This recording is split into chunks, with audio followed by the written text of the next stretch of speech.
The Academy amphitheater vibrated with recycled air and nerves as the restraint door slid back with a hiss. Rows of students in lacquered seats tried to look bored.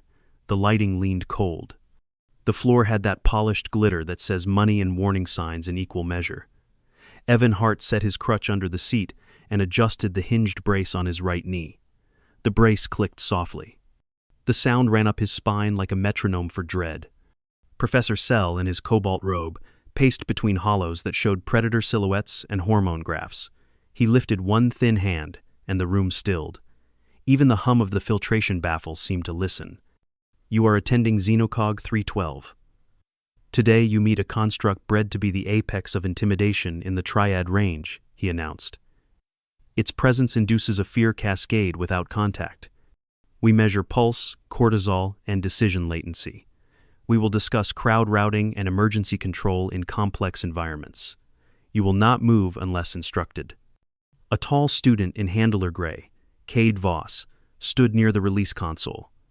Cade's jaw worked side to side. The handler glove on his left hand gleamed. Behind the glass, the beast paced on rubberized flooring. It had a bear's volume and a feline hip swing, slate fur broken by pale scars. Eyes like burnt amber weighed the room in slow half circles. Evan measured his swelling through the brace. The EVA ladder accident was 3 weeks old. He had partial tears from a bad twist on a cold rung, a strained ligament along the inner knee, and bone bruising where the joint had slammed. The plan was patient work. Ice 15 minutes after each exercise. Straight leg raises without letting the knee dip. Heel slides to reclaim bend. 2 sets per day when the joint allowed. No pivoting. Weight bearing is tolerated, but with care. The med team wanted full extension in another week before any strength work beyond isometrics.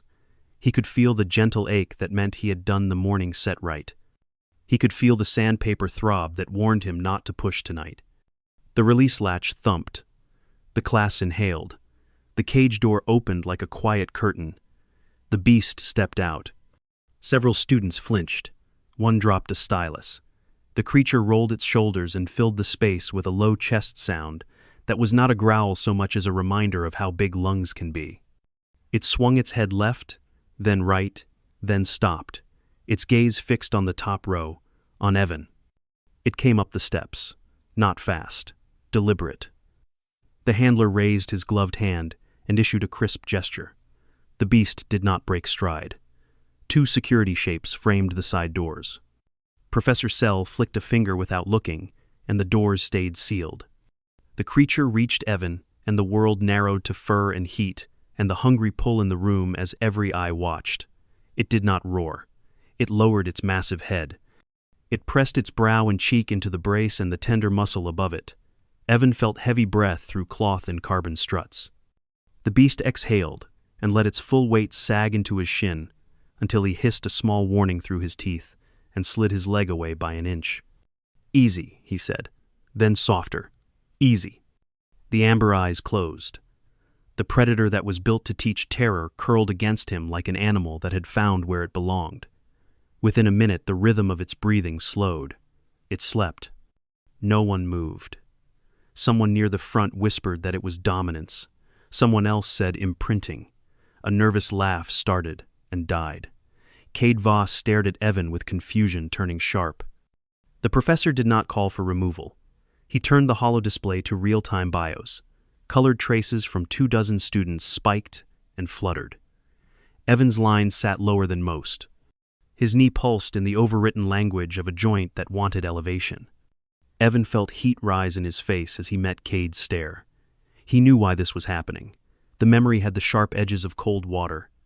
Years earlier, a survey moon with sky the color of bruised fruit. A storm had slapped his shuttle off course and turned the landing field into chopped rock. When the rain cleared, he went looking for the missing signal buoy along a ridge. He heard the parents before he saw them. They came fast from different angles. He fired because there was no time to run, and no high ground clean enough to climb. He aimed center mass, and then lower to end it quick. After, the air smelled like iron. He found the den by accident. He had only meant to get out of the wind. The cub was a shivering knot with a gash along the foreleg and a rasp in its chest. He had a medkit and powdered formula meant for human emergencies. He mixed, fed, wrapped, and told himself it was for a night. Then another. Then he learned the soft chirp that meant hungry and the short huff that meant pain. He softened old gloves for safe play so it would not shred his fingers. He rubbed a rag on himself and left it in the nest so the cub would feel company when he had to scavenge. He walked his patrols slower because the cub limped when it tried to follow, and he did not want it to think that speed was part of love. When rescue came 6 weeks later, he had done the calculus. He was shipping back to a station where a personal predator larger than a couch was not a possibility. He called the Academy's Predator Cognition Program. They sent a team with a carrier and tranquil gel. Evan signed release papers while the cub slept with its forepaw across his boot. He promised himself that the experts would be better than he was. He kept the little rag in his pocket until it fell apart in the wash. Professor Sell approached now with an easy step and spoke without moving his hands. "Mr. Hart, would you care to tell the class why our data died today?" Evan swallowed. He kept his voice low so the sleeping weight would not shift. "I raised it for a while. I turned it over here after a rescue. I did not expect this." Sell's eyes widened by a fraction. He turned to the room. "You will observe a case of attachment overriding threat conditioning. Our subject is designed to induce fear. Instead, we see proximity seeking and contact behavior. Our study on fear cascade triggers will need revision." Cade's voice cut the hush. "Or we isolate the variable. Remove him. Put the animal back on the track." He looked at the professor. "This ruins months of work." Security stirred. The beast twitched, but did not wake. Evan shifted his leg again to keep pressure off the joint. The brace had mitigated the weight, but the ligaments did not care about technicalities. Sell folded his robe sleeves. "We will not escalate in front of a sedated class. We will reconvene in committee. For now we measure." He gestured, and the ceiling threw a web of blue around the creature, and Evan. It mapped breath and heat. The data swam in layered curves. A lady with crest feathers in the third row leaned toward her neighbor and flicked a greeting sign in a fast pattern that meant so sweet in her culture. The neighbor flicked back a sign that meant so dangerous and then tucked his hands tight. A student with translucent ear fans pressed them flat to show attention. Every species has its way of watching when a story opens its ribs. Cade stepped closer than he needed to and spoke to Evan. "The program lists Yeti imprint risk for early contact. You did not mention that you might be the trigger." "I did not know it would remember me," Evan said. The words tasted like truth and salt. "And you can call it by its name. It had one." Cade's mouth tightened. He looked at the handler glove as if it had betrayed him. He looked back up. What was the name? Evan felt the old heat in his throat. Rain. He had named the cub for the storm that had brought them together. He did not say that out loud now. He said the program probably changed it. He stroked the fur along the beast's ear until the breath settled again. Sell marked the board with a crisp series of points. "We will need a veterinary evaluation at once. Also, a literature review. Cross-species attachments with full-grown predators and focus collapse in presence of a bonded partner." He looked at Evan. "You will report to medical after this, for the knee. I will not have an avoidable setback because our subject likes your brace." Evan nodded. After the class let out in low-talk waves, he eased his leg free by degrees and handed the remaining weight to his left side before he stood. He waited for the first tingling sting to pass before he took a step. The beast rose with him. It kept its shoulder against his thigh and walked him down the aisle like a bodyguard who had lost the memo. In the hall, whispers chased them. Some had wonder in them, some had accusation. Cade walked ahead and did not turn around. At the med-wing door, the beast tried to follow. A tech with silver tattoos lifted a scanner, and the creature made a sound like a question. Evan cupped its mandible and ignored the gasp from a student who had never been close to teeth this size. He kept his voice steady. "I will be out soon. Stay." It's Saturday. Its tail thumped once. He stepped into the clinic and the door shut between them.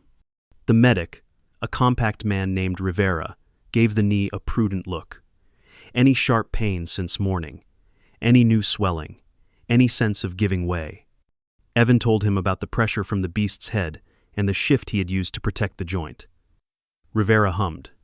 He measured range of motion with a soft tape in his fingers. He nodded at the extension. He frowned at the flexion. Elevate and ice right now. No skipping quad sets. Straight leg raises only if you can hold without a lag. You are at week 3 and change. We stay in the plan. No heroics. Through the wall, Evan felt more than heard a soft huff and the scrape of claws as the beast resettled. The ache in his knee spread and settled like a tired tide. He closed his eyes for a breath. He remembered the cub limping across stone toward his boot, the way it had mimicked his careful, slow steps that first week, as if moving together built a bridge between them. He opened his eyes to the bright, clean light of the clinic. Outside, rumors were already moving faster than he could. Inside, ice bit his skin in the firm language of healing. He set his jaw and let the cold work. He did not know yet how much the past would be used against him. He knew the beast had remembered. He knew he owed it more than a warm place to sleep. Evan finished the first set of quad presses against Rivera's hand. The medic nodded. Again, hold for 5. Do not cheat. Evan counted the beats and held. The world could argue in the hall. He would do the next rep right. The animal outside would wait. The professor would convene a committee. Cade would sharpen a case. It could all line up and press. He would keep the knee honest and the promise he had made in a den with a storm at the door. The beast was still there when Evan left the clinic, though it had sprawled across the hall like a barricade. Students were forced to shuffle sideways against the wall to pass, muttering in a dozen languages. A few stopped outright, pulling out datapads to take discreet photos until a stern look from a security cadet made them move along. Rain, the name he still thought in, though no one here used it, stood as soon as Evan appeared, tail sweeping once against the polished floor. It fell into step on his injured side again. Rivera had offered him a cane for longer distances, but Evan didn't want to juggle it with a half-ton predator glued to him. Instead, he focused on weight distribution. Left leg for drive, right for balance. Heel down softly. No twisting.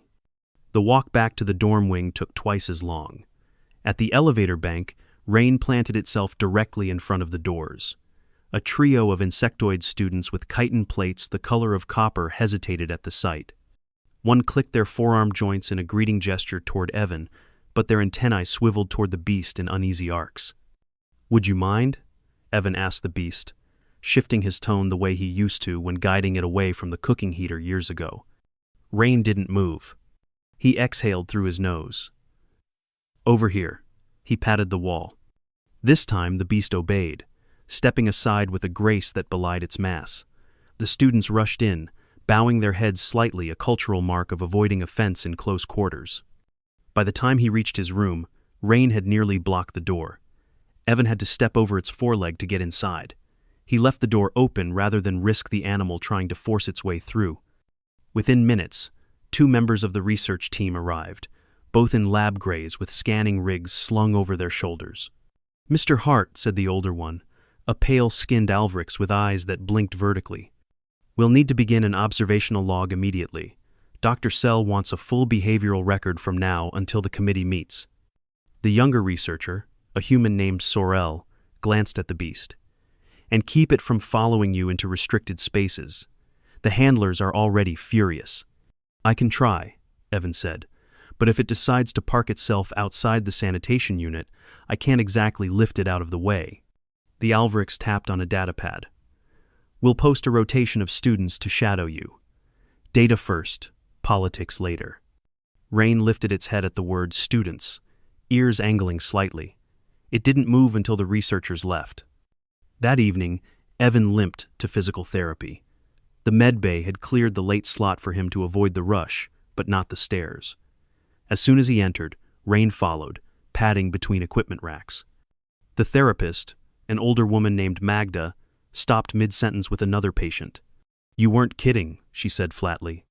Rain circled the room, sniffing parallel bars, padded benches, and the stationary bike before sprawling directly across the mat Evan needed for heel slides. "You can't stay there," Evan told it. The beast blinked. "Magda," he said, "can we move to the corner mat?"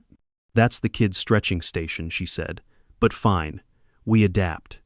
The exercises burned more tonight. Even without added weight, his right quad trembled during the final seconds of each straight leg raise. Magda caught it immediately. "Fatigue," she said. "Stop there. I want you walking out of here without a hitch in your gait." He nodded and eased himself upright, weight mostly on his left leg. Rain shadowed him through calf stretches, occasionally pressing its head against his shoulder. The pressure was steady, grounding, but it kept him from shifting weight the way he needed. 2 more degrees on flexion, Magda said after the final heel slide. Then we'll start partial squats next week if swelling stays down. Leaving therapy was a minor operation. Rain blocked the doorway until Evan stepped past, then fell in behind him. Magda's voice followed. "Don't let it push you past tolerance. You've got enough work to do without impressing a predator." The next morning, the committee arguments began in earnest. Evan was called to sit in the back row while faculty from xenopsychology, veterinary sciences, and risk management debated over him like he wasn't there. Dr. Sell leaned against the table. "We have a chance to study an attachment bond between a human and an apex intimidation construct. This is unprecedented." Across from him, a heavy-set Corin administrator shook his head. "It contaminates the fear response trials.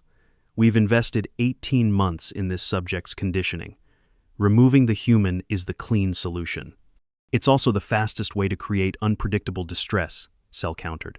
"You sever a bond this strong and you risk every handler's safety." Cade Voss spoke up from the handler's seat.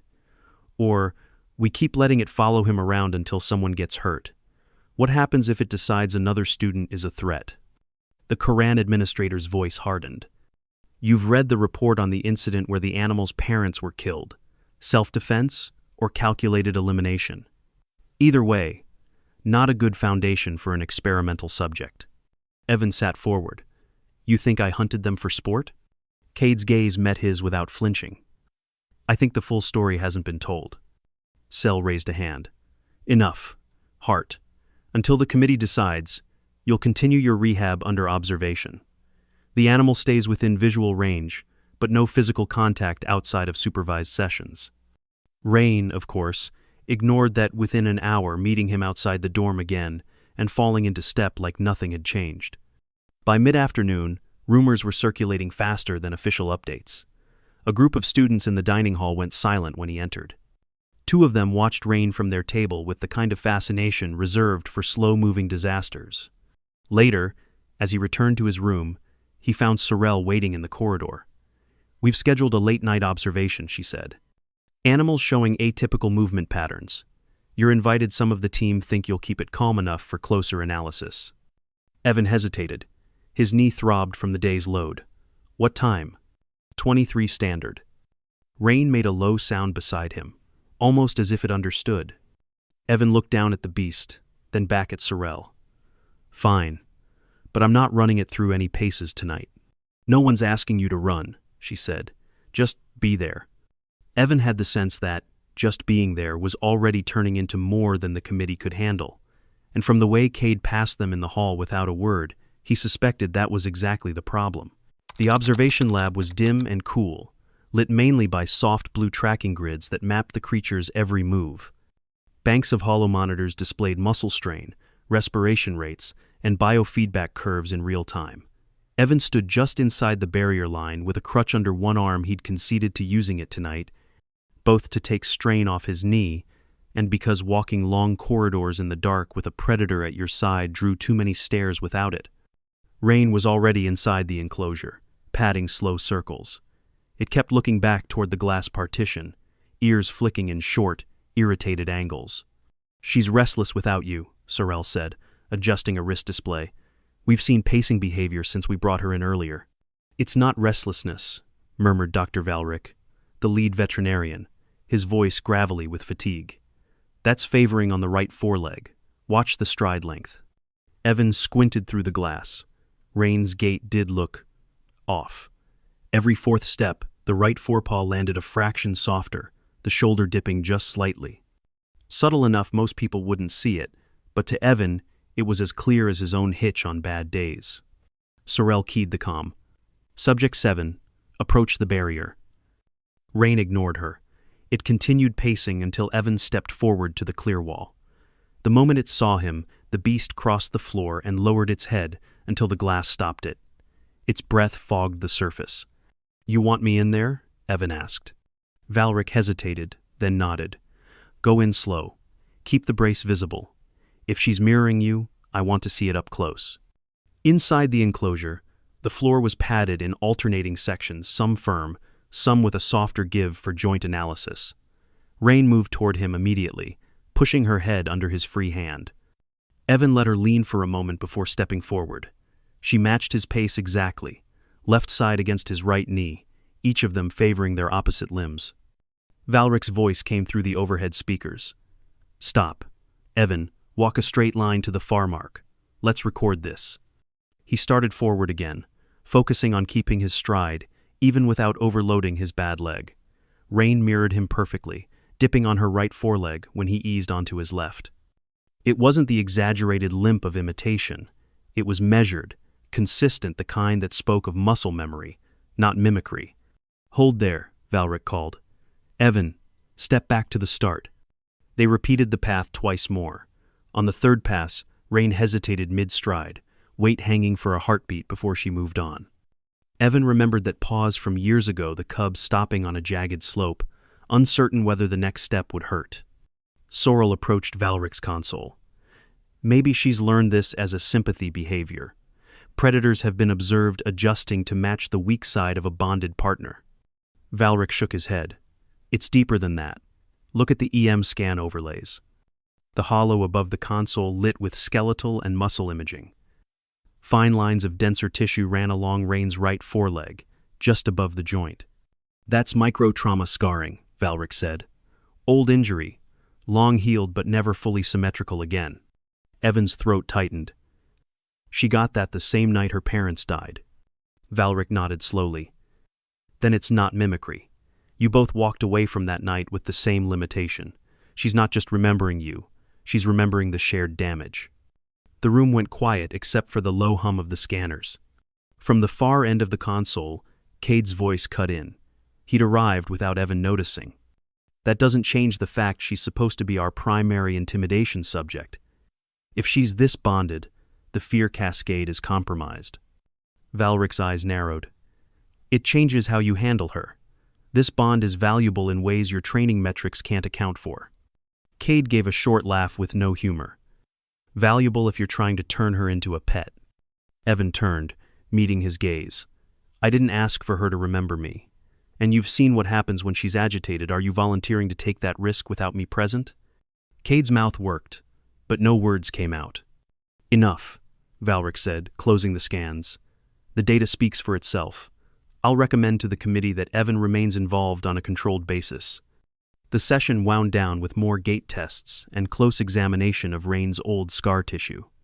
Evan's knee began to ache halfway through, the familiar deep pull along the medial ligament warning him he'd reached his tolerance. Valric noticed and called the test to an end before Evan had to. Rain followed him to the barrier line but stopped when he stepped through. Sorrel lingered at his side. "You know the politics on this aren't going to cool down overnight." "I know," Evan said, adjusting his grip on the crutch. "Then you also know you're the only reason she's not lashing out in these conditions." Evan glanced back. Rain was still watching him, her weight balanced unevenly between forelegs. The old limp was there, faint but undeniable. He felt his own knee twinge in response, as if his body recognized the rhythm. Leaving the lab, the corridor felt longer than it had on the way in. Each step was deliberate. Just enough load on the bad leg to keep the joint from stiffening. Just enough restraint to avoid the stab of overstrain. Rain's shadow wasn't with him this time, but he could still sense her pacing inside, moving with that same old injury. It wasn't just memory that tied them, it was survival and the scars that never stopped speaking. The committee's decision came 3 days later, delivered in a sealed brief to Evan's dorm. He read it twice to be sure he understood. Rain would remain in the Predator Cognition program, but scheduled human contact was authorized as part of a new cross-species attachment study. He would attend designated interaction sessions under observation, no unsupervised campus roaming for either of them. The wording was careful, as if the paper itself was wary of picking a side. When he arrived for the first official session, Rain was already in the controlled yard, a broad, fenced stretch of synthetic turf, dotted with shaded rest zones and a few agility structures for enrichment.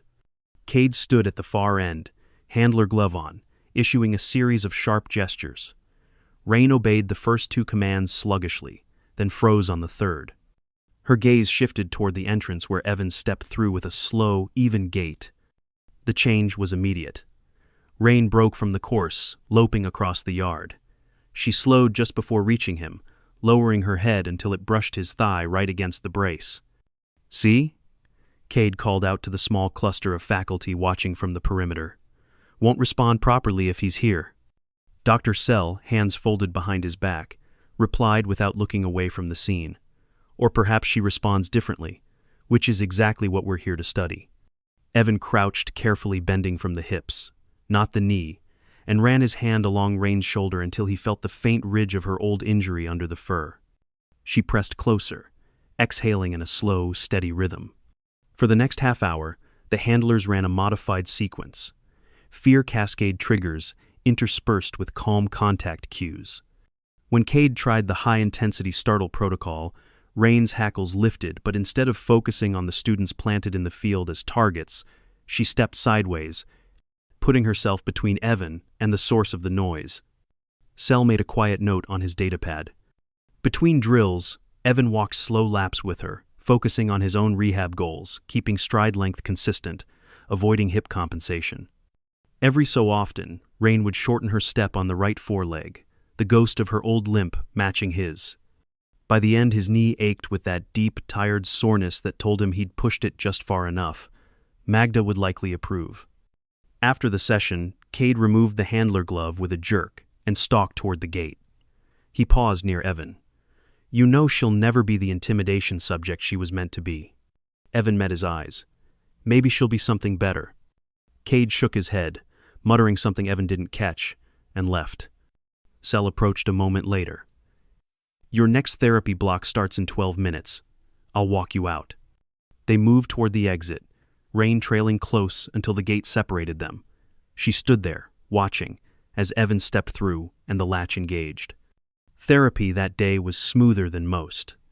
Magda noted improved control on his partial squats and more confidence in weight transfer. "Another week or two, we start light resistance," she said. "You're moving like you trust it again." "It helps," Evan said, "having something that matches my pace." Magda arched an eyebrow but didn't press. Outside the therapy wing, Rain waited with one of the junior handlers assigned to escort her to and from sessions. She made a low chuffing sound when she saw him, the same sound she'd made in a rocky den years ago when a storm was breaking overhead. The academy yard was quiet that evening, the air cool enough to carry the scent of the artificial turf.